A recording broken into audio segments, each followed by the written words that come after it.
lo largo de la historia nos encontramos con diversos personajes, algunos tienen sus similitudes y quiero invitarles a ver los siguientes 5 personajes, a la vez que también invitarles a tratar de identificarlos.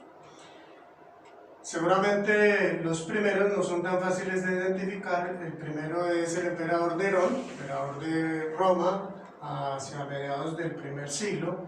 Luego viene aquí Domiciano, que fue emperador también en Roma, pero a finales de ese primer siglo. Encontramos al rey Atila, el rey de los hunos. Luego encontramos aquí a Napoleón Bonaparte y a Adolfo Hitler. Todos estos personajes pues tienen sus similitudes, sus características que pudiéramos encontrar que son similares, pero hay un detalle, hay algo en común que vamos a ver en esta meditación con respecto a estos personajes, pero lo haremos más adelante. Esta meditación la he llamado Engañadores y Enemigos del Mundo. Tiene que ver con el texto de Apocalipsis capítulo 13, versos 7 al 18. Recordemos entonces en qué parte nos encontramos del libro de Apocalipsis, de acuerdo a este esquema que les propuse. Estamos en la segunda parte de eventos por venir, que van del capítulo 4 hasta el 16, terminando el 16. Hemos visto los 7 sellos, las 7 trompetas, y nos encontramos entonces en las 7 historias. Posteriormente vamos a ver entonces las 7 copas de la ira, y es así que entonces vamos a recordar lo que vimos en el capítulo 12, por iniciar este capítulo, esta última parte que son las 7 historias. Entonces a partir del capítulo 12 aparece una mujer que está embarazada, está encinta y está también con una corona de 2 estrellas y a sus pies la luna. También aparece el dragón, que es identificado por el mismo texto allí en Apocalipsis como Satanás, con 7 cabezas, con 10 cuernos. Luego entonces vemos que esta mujer que está embarazada va a tener un hijo, que lo identificamos con Jesús, a la mujer la identificamos con la iglesia.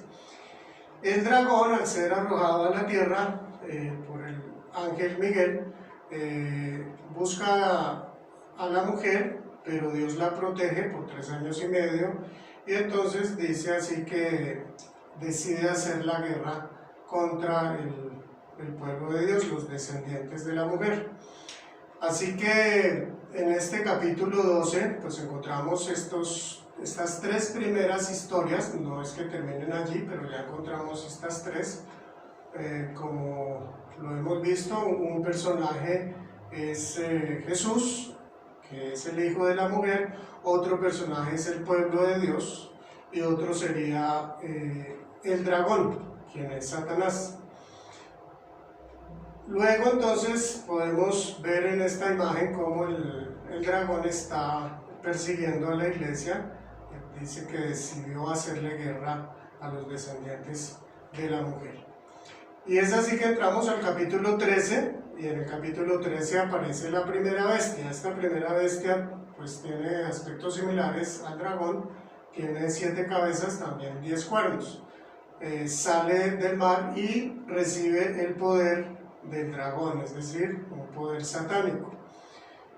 Recordemos también que esta bestia se dedica entonces a blasfemar contra Dios. Recibe de Satanás el poder, dice, poder, trono y gran autoridad. Esta bestia ha sido identificada con otros textos también del Nuevo Testamento como el anticristo.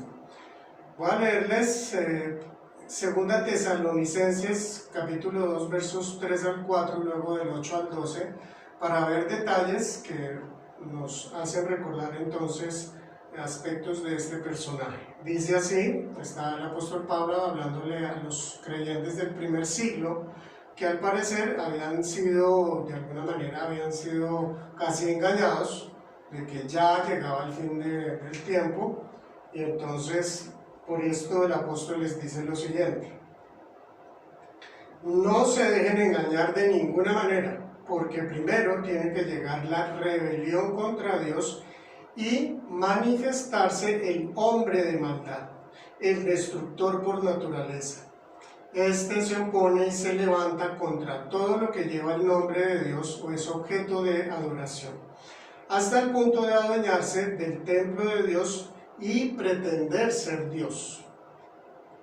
Entonces se manifestará aquel malvado a quien el Señor Jesús derrocará con el soplo de su boca y destruirá con el esplendor de su venida. El malvado vendrá por obra de Satanás con toda clase de milagros, señales y prodigios falsos. Con toda perversidad engañará a los que se pierden por haberse negado a amar la verdad y así ser salvos. Por eso Dios permite que, por el poder del engaño, crean en la mentira. Así serán condenados todos los que no creyeron en la verdad, sino que se deleitaron en el mal. Esto es algo entonces que nos da luz también sobre este personaje, allí en 2 de Tesalonicenses, por lo que escribe el apóstol Pablo. Recordemos, terminando allí el texto del versículo 1 al 6 de este capítulo 13, que este personaje, esta bestia, es admirada por la multitud, por la gente, y entonces se le permite a este personaje que hable cosas contra Dios, contra el tabernáculo y contra los que habitan el cielo. Es entonces que vimos estas imágenes como para ilustrar más o menos esta idea que nos muestra allí el capítulo 13 del verso 1 al 6 de Apocalipsis. Entonces, esta bestia dice blasfemias contra Dios, y allí fue donde quedamos la vez anterior. Bien, entonces continuemos con este texto a partir del verso 7, esta primera parte, el poder limitado del anticristo. Recordemos pues que es la primera bestia, pero aquí ya le podemos identificar como el anticristo. Un detalle también para tener en cuenta es que este término anticristo no aparece en el libro de Apocalipsis, pero sí aparece en los otros textos del Nuevo Testamento que tienen que ver con esta primera bestia. Vamos entonces aquí del verso 7 hasta el 10, que dice así: también se le permitió hacer la guerra a los santos y vencerlos, y se le dio autoridad sobre toda raza, pueblo, lengua y nación. A la bestia la adoraron todos los habitantes de la tierra, aquellos cuyos nombres no han sido escritos en el libro de la vida, el libro del Cordero que fue sacrificado desde la creación del mundo. El que tenga oídos, que oiga. El que deba ser llevado cautivo, a la cautividad irá. El que deba morir a espada, a filo de espada, morirá. En esto consisten la perseverancia y la fidelidad de los santos. Bueno, aquí entonces en el primer versículo, verso 7, se le permite hacer guerra contra los santos y además vencerlos. Y también se le da autoridad sobre todo el mundo, es decir, recibe un poder, una autoridad en el campo político. Pues ahí, como vemos, dice sobre toda raza, pueblo, lengua y nación. ¿A qué se referirá esto de que se le permitió hacer la guerra? Recordemos que cuando aparecen estos términos así, se le permitió, se le dio, es Dios quien está permitiendo esto. Es Dios quien está entonces aquí permitiendo que esta bestia haga guerra a los santos y además sean vencidos los santos. Algunos han interpretado pues que esto implica que morirán. Ahora, más adelante aquí en el verso 10 lo vamos a entender un poco mejor. En el verso 8 entonces nos dice que los no creyentes terminan adorando a la bestia, es algo que se repite. Dice, a la bestia la adorarán todos los habitantes de la tierra. Desde luego, aquí se refiere a todos los que no son creyentes. Son los que adoran a esta bestia. En el verso 9 entonces nos está diciendo una frase que la hemos escuchado en otros textos del Nuevo Testamento, que la usó el Señor Jesucristo. Dice: el que tenga oídos, que oiga. Y esta es una frase que está diciendo de esta manera: presten atención a lo que aquí se está diciendo. Presten atención porque es algo importante, no solamente oigan, sino escuchen. Es algo a lo cual hay que prestarle atención. Y el verso 10 entonces nos habla de la perseverancia y la fidelidad de los creyentes. Esa perseverancia y fidelidad de los creyentes se evidencia entonces en medio de las pruebas. Dice que el que deba ser llevado cautivo debe ir entonces cautivo. El que deba morir a espada, entonces a filo de espada morirá. Esto es algo que nos dice pues a los creyentes que en medio de la prueba debemos ser fieles y debemos ser perseverantes, incluso si tenemos que entregar nuestra vida. Y este es un tema que nuevamente aparece y que es necesario que nosotros como creyentes estemos revisando, porque es muy común que nos dejemos también influenciar por el concepto de vida que tiene la mayoría del mundo en la actualidad. Es como si fuera lo único que tenemos y después de esta vida no hay nada. Nosotros como creyentes debemos tener muy claro que realmente esta vida es algo que debe terminar de una u otra manera y es pasajero, y realmente lo importante es lo que viene más adelante. No porque esta vida no la valoremos, claro que debemos valorarla, sino que realmente es mucho más importante lo que vamos a recibir cuando estemos entonces ante el Señor ya por la eternidad. Y más aún si vamos a tener que entregar la vida, porque así lo hicieron varios creyentes en la antigüedad, en el primer siglo. Recordemos, en la iglesia anabautista también hay muchísimos mártires, personas que entregaron su vida precisamente porque decidieron serle fiel al Señor y perseverar en la fe. Es entonces entre comillas, un favor si nosotros morimos porque tenemos que entregar la vida. Es una forma de llegar ante el Señor, incluso con honores, porque los mártires pues tienen, lo podemos entender, un valor especial en la eternidad, en el sentido que los mártires han sido los que han derramado la sangre para darle a la iglesia un valor especial. Muchas personas llegaron a conocer del Evangelio precisamente al ver el valor con el que ellos entregaron su vida. En la historia de la Segunda Guerra Mundial está la vida de Dietrich Bonhoeffer, un pastor que se enfrentó, un pastor alemán, un líder de la iglesia en Alemania, y él se le enfrentó a Hitler. Él no aceptó, él tenía muy claro que su fidelidad debía estar ante Jesucristo y no ante el Führer. Por eso él muere finalmente ahorcado. Un médico que fue testigo de este ahorcamiento dice que nunca vio a una persona con tanta paz y seguridad al ir a la horca, y esto le impactó su vida. Esta situación es algo que se ha repetido también a lo largo de la historia. Bien, sigamos entonces con esta segunda parte, y tiene que ver con la aparición de la segunda bestia, a partir allí del versículo 11. Dice así: después vi que de la tierra subía otra bestia, tenía 2 cuernos como de cordero, pero hablaba como dragón. Ejercía toda la autoridad de la primera bestia en presencia de ella, y hacía que la tierra y sus habitantes adoraran a la primera bestia, cuya herida mortal había sido sanada.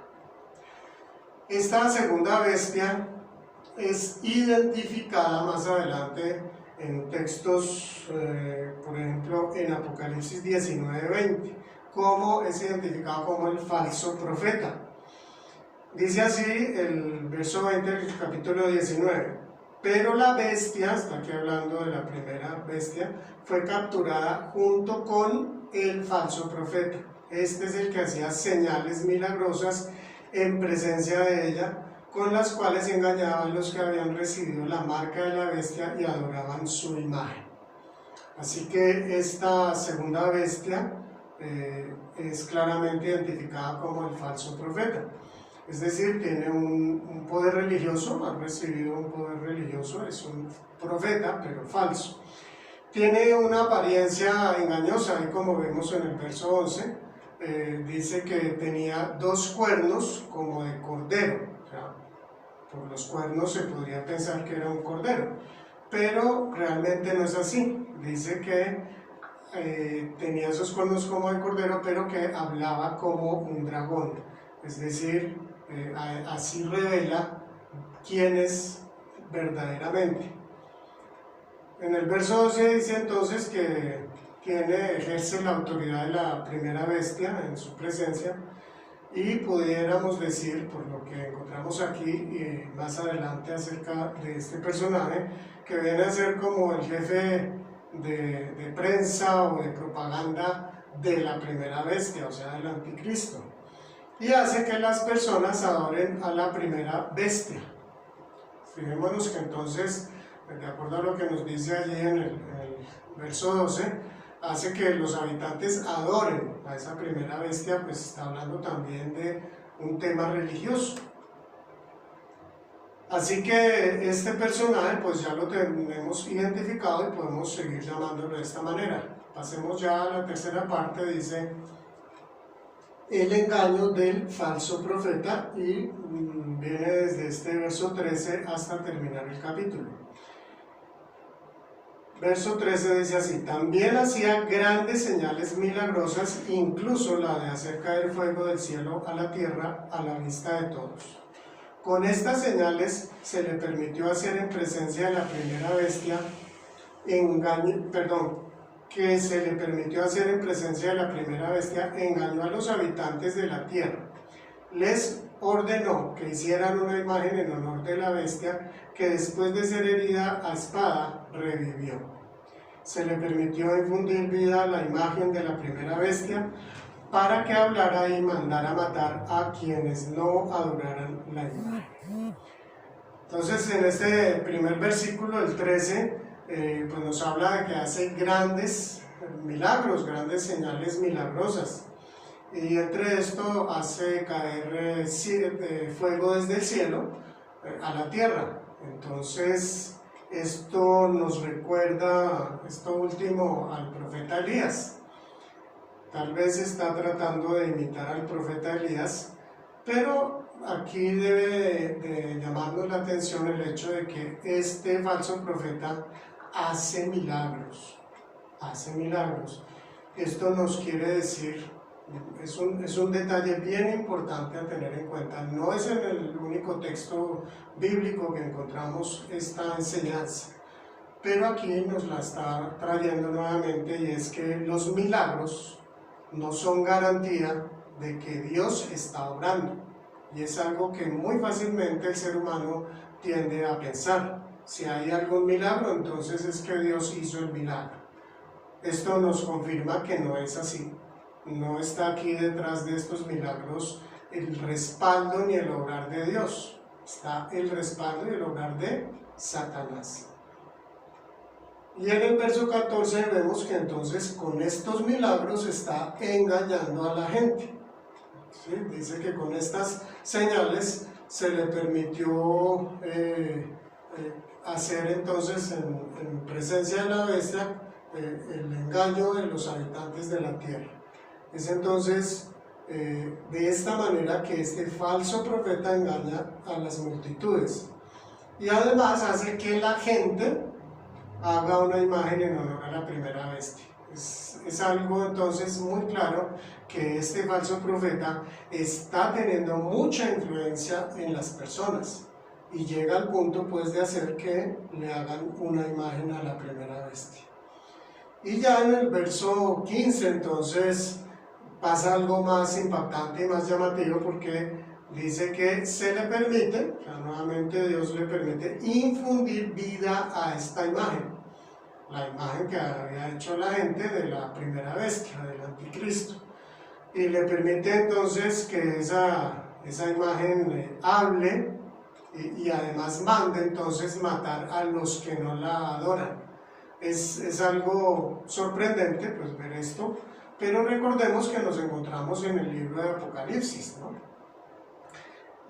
Aquí puede haber también desde luego simbología que valdría la pena entonces analizar y mirar con respecto al resto del texto, es decir, en su contexto.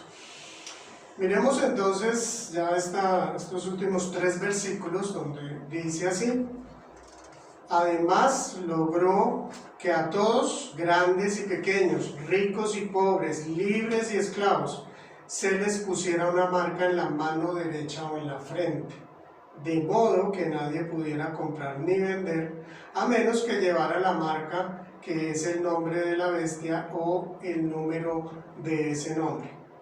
En esto consiste la sabiduría: el que tenga entendimiento calcule el número de la bestia, pues es un número de un ser humano, 666. Bien, así termina entonces este capítulo 13. Es uno de los capítulos más, digamos, meditados y también que ha dado para infinidad de interpretaciones, para muchas interpretaciones. Y pues entonces, bueno, miremos los últimos detalles de estos 3 últimos versículos. En el verso 16 dice que hace que toda la gente que sigue a la bestia sea marcada, reciba una marca, es decir, sea identificada. Fijémonos que la marca la recibe ¿en dónde? Dice que en la mano derecha o en la frente. Ha sido interpretado, por ejemplo, esto por algunas de las escuelas que vimos la vez anterior, que se refiere más que una marca física, el hecho de que hable de esa marca en la mano derecha se refiere más a lo que hace la gente. Y por decir que dice también o en la frente, se refiere a la forma de pensar de la gente. Es decir, que es una marca que refleja la forma de pensar y de obrar de las personas. Es interesante esta interpretación, pues porque tiene que ver con algo que en un momento estaré hablando. En el verso 17 dice que esta marca, ¿a qué se refiere? Entonces dice, es el nombre o número de la bestia, del anticristo. Esa es la marca. Y que sin esa marca entonces nadie va a poder comprar o vender. O sea, que esas personas que no tienen esa marca, pues de alguna manera tienen una muerte económica primero, y seguramente después va a ser bastante difícil sobrevivir. ¿Por qué? Porque pues el hecho de que no pueda comprar o vender, pues no tiene ingresos, no tiene forma de conseguir alimentos o las cosas básicas. Así que es una opresión bastante grande, bastante fuerte en ese momento. Y el verso 18 termina diciendo qué significa dice pues bueno, que en esto consiste la sabiduría, y nos identifica al final del versículo cuál es el número, ¿no?, de la bestia. Dice que es el 666. Entonces vamos a tratar de responder qué quiere decir eso del 666.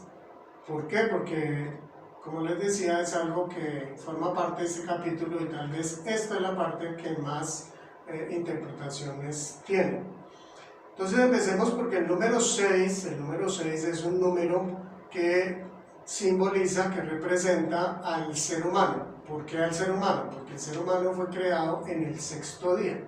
Recordemos pues allí en Génesis capítulo 1 y 2 que nos habla de la creación. El ser humano es entonces creado en el sexto día. Pero además ese número 6 se ha tomado como símbolo de imperfección. Recordemos que el 7 es símbolo de perfección, de algo que está completo, pero el símbolo 6 es el número 6 es un símbolo que representa la imperfección y el fracaso. Para los judíos el número 6 llegó a ser un número de mala suerte.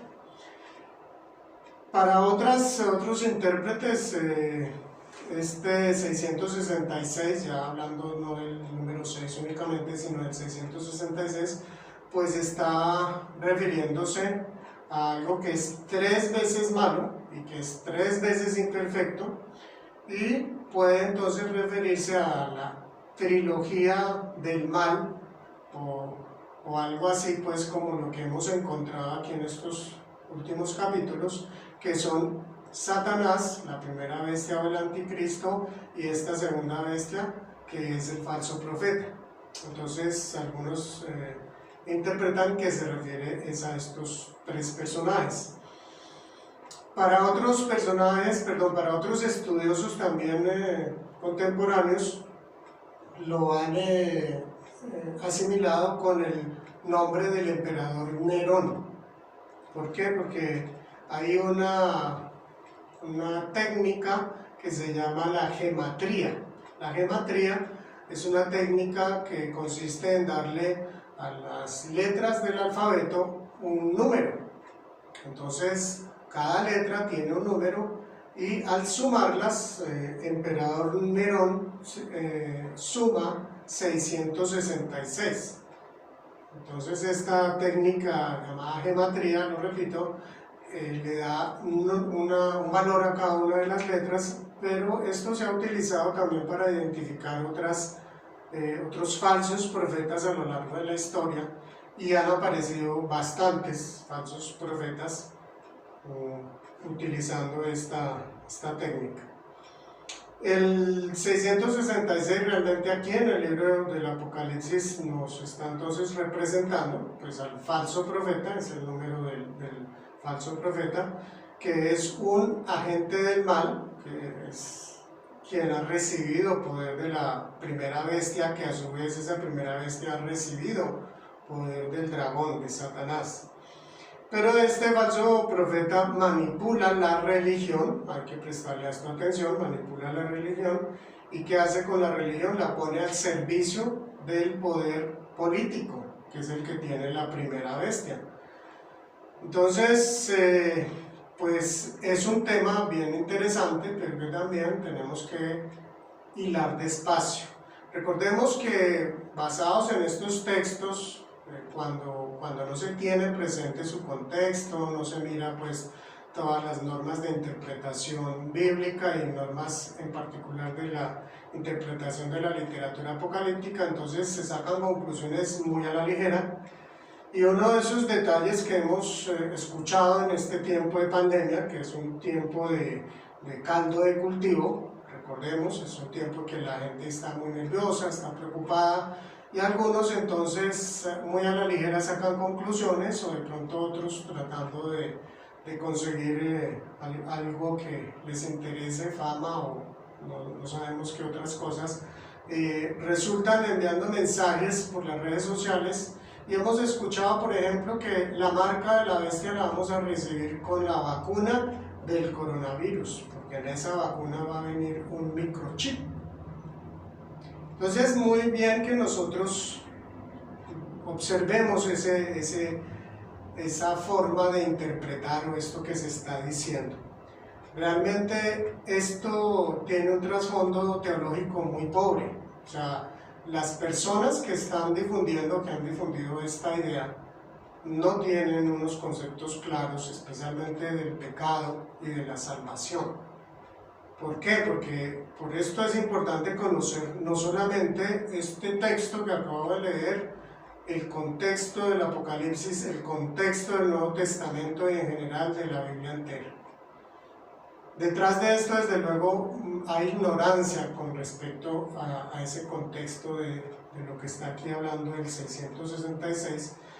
¿Por qué? Porque cuando hablamos de pecado, que es algo que habla la Biblia desde muy al comienzo, capítulo 3 de Génesis, podemos ver claramente que la condena del ser humano, el ser humano está condenado. ¿Por qué? Porque está condenado por tener un corazón rebelde contra Dios. Ese es el motivo de la condenación. Ahora, ¿cómo nos plantea el Apocalipsis la salvación? Igualmente, la salvación no es algo externo, es algo que tiene que ver con el hecho de haber aceptado el regalo que Dios nos ha dado para la salvación, que es Jesucristo mismo, el Salvador del mundo. Entonces, no es algo que uno se pone pues externamente para ser salvo. Es una decisión muy personal, y como los mismos evangelios nos hablan, es el nacer de nuevo, es recibir el Espíritu Santo. Recibimos entonces esa marca del Espíritu Santo, que también nos hablan el Nuevo Testamento al respecto. Es algo interior en nuestro corazón, en lo más íntimo de nuestro ser, que nos lleva a esa relación personal con Dios. Esa es la salvación. Entonces no vamos a ser condenados o no vamos a ser salvos por algo externo, por un sello, por una marca, o por algo, digámoslo así, interno, que es por una vacuna que se recibe un microchip.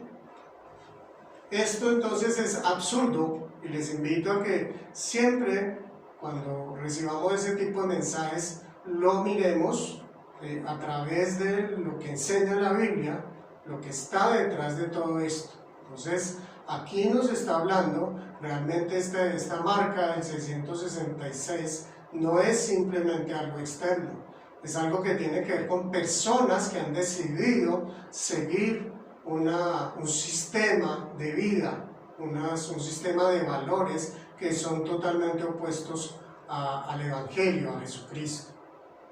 Eso es entonces un aprendizaje, un principio importante a tener entonces en cuenta.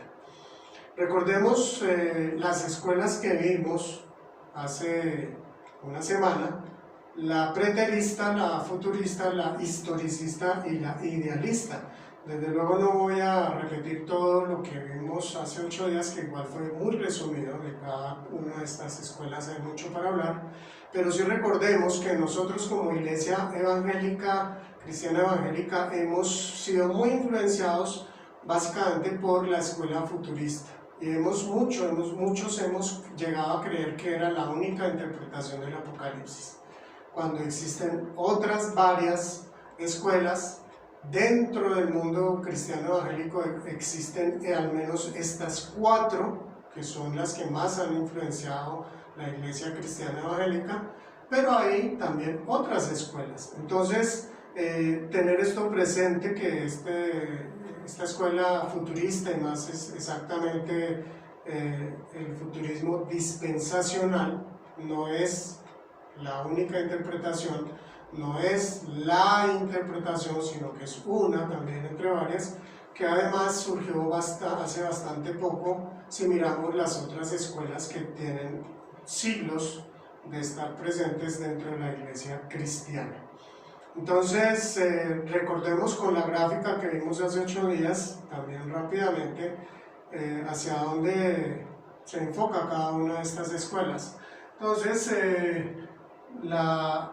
las escuelas están ubicadas en el tiempo entre la primera venida de Cristo y la segunda venida de Cristo, y este recuadro amarillo nos representa este tiempo, esta línea de tiempo, de lo cual trata el Apocalipsis. Entonces recordemos que la primera escuela, la preterista, está hablando entonces que el texto fue básicamente, el Apocalipsis fue dado básicamente para la iglesia del primer siglo. ¿Por qué? Porque entonces es la que tiene mayor relevancia en ese mensaje que Jesús le da a la iglesia, que trata de hechos, es la interpretación que ellos hacen del Apocalipsis, hechos que sucedieron principalmente en este primer siglo de la iglesia cristiana. La otra, que es la que hablé hace un momento, la futurista, que es mucho más reciente, habla que básicamente todo lo que el Apocalipsis está tratando lo podemos encontrar principalmente en esta última etapa de la historia de la humanidad, que tiene que ver con el último tiempo antes de la segunda venida de Cristo, que es básicamente marcado por el rapto y la tribulación, el rapto de la iglesia y la tribulación, que comienza un tiempo de gran sufrimiento en el mundo. Pero hay entonces otras dos escuelas. La tercera de estas cuatro es la historicista, que nos habla que trata de hechos, el Apocalipsis trata de hechos históricos, principalmente hechos históricos que tienen que ver con la historia de la iglesia y que va desde el siglo I hasta la segunda venida del Señor Jesús. Y la última escuela pues fue la idealista, que está diciéndonos no, realmente no está tratando de hechos históricos, eso no es lo importante, está dándonos principios para los cristianos de todas las épocas, de todos los tiempos. No es algo que tenga que ver como una historia lineal, sino está narrando hechos de una forma cíclica que repiten, pero desde diferentes enfoques. Bien importante entonces tener en cuenta que estas cuatro escuelas están presentes y las cuatro tienen cosas que aportarnos también, tienen cada una de ellas sus fortalezas y sus debilidades. Entonces evitemos esos errores que ya se han cometido. En estas escuelas pues se han cometido errores, diferentes errores. Por ejemplo, recordemos, pues la historicista tiende a ubicar los hechos históricos de quien está haciendo la interpretación como los últimos tiempos. Entonces se acomodan hechos históricos en esos últimos tiempos, y después, como no sucede, no viene el fin del mundo, entonces se tiene que revisar. Y entonces han sucedido varios, llamémoslo así, chascos en la historia de la iglesia cristiana, precisamente por no tener en cuenta que la interpretación que uno le está dando es importante, tener cierta apertura. Como lo dije la vez anterior, no quiere decir esto que cualquier interpretación vale, sino que es necesario tener siempre las reglas de interpretación muy en cuenta para hacerlo. Entonces evitemos tal vez el principal error que ha habido lo sabemos, es de diferentes grupos de cristianos, entre comillas, que han dicho en tal fecha viene el fin del mundo. ¿Por qué? Si Jesús explicó muy claramente esa última semana que estuvo con los discípulos, que el día y la hora nadie lo sabe. Y él además lo enfatizó con esas 4 últimas parábolas que él enseñó, donde habla que el Señor tardaba en llegar y llega de una forma inesperada. El dueño de la finca, el amo pues de los que están trabajando allí, el novio que llega también de una forma inesperada, y entonces las vírgenes que no tenían aceite en su lámpara finalmente no pueden entrar a la celebración de la boda. En fin, es algo que debemos evitar. Esto de dar fechas es ya un reflejo que no se está tomando juiciosamente las normas de interpretación, sino de una manera muy superficial. Volvamos entonces a estos 5 personajes que vimos al comienzo. ¿Qué tenían en común y que tiene que ver con este tema? Estos 5 personajes fueron identificados como anticristos.